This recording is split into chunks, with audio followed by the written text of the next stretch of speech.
portray real people, like what people are like, you gotta like also embody that as well. I'm trying to like find new outlets to like still be creative.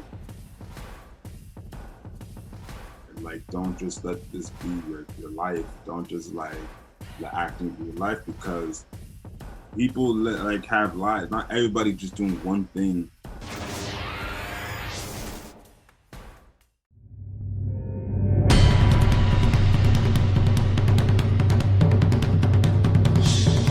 What other stuff do you do other than acting? I'm actually learning how to get into web graphic design, actually. Like just designing like websites and things like that.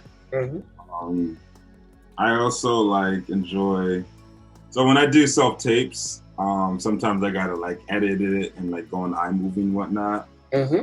I actually just took a trip to Miami recently and I vlogged it. So I'm kind of making a whole little video out of that, you know? Yeah. I'm trying to like find new outlets to like still be creative and like things I've done before for myself. I do that for other people as well, you know? I'm thinking of, The Rock, Dwayne Johnson, just like we spoke about him doing everything, marketing and this and that. Now, imagine doing The Rock Johnson doing web design as well. You know? You will be like the different one, because you're not just being out there and marketing now. You could actually sit down and do web design, video editing, which is way beyond.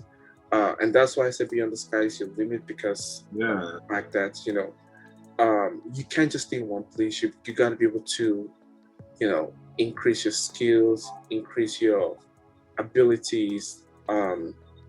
Even if it's just, even for example, we film students, film creators, it's always advisable for people like us to not just focus, because like I said, I just want to be a writer and I just want to be a director, but you can't just focus on becoming a writer and a director alone, especially if you are just kicking off your career.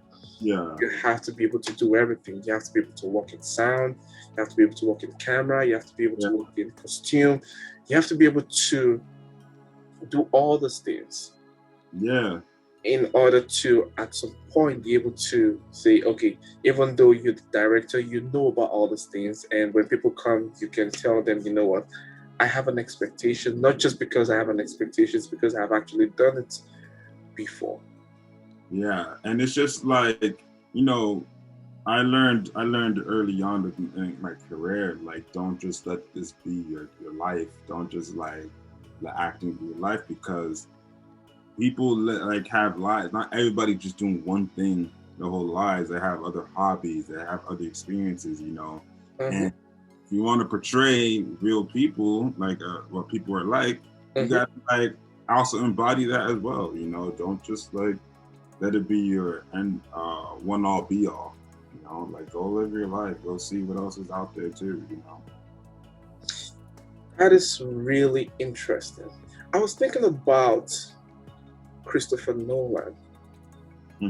Are you familiar with his films? Last one I watched was Tenet, actually. Tenet. Do you love Tenet? Yeah, I actually loved it. I enjoyed the storyline a lot, and just from the acting to the actual plot of it all, and the twists. And I don't know if have you seen it? I haven't seen it, but I read a lot about it. And Christopher Nolan is someone that I really have come to admire over the years. But like I said, I listen to both sides. I listen to those that love him, those that criticize him. And when it comes to Christopher Nolan, like I said, is someone that I really admire. I admire his work. I want to go in his route when it comes to sci-fi, because he's a writer, he's a director, and like I said before, you got to work in every department. There's a specific interview where he said something like that he has worked in every department. And the reason why I asked you was because he's one of the directors that I admire the most.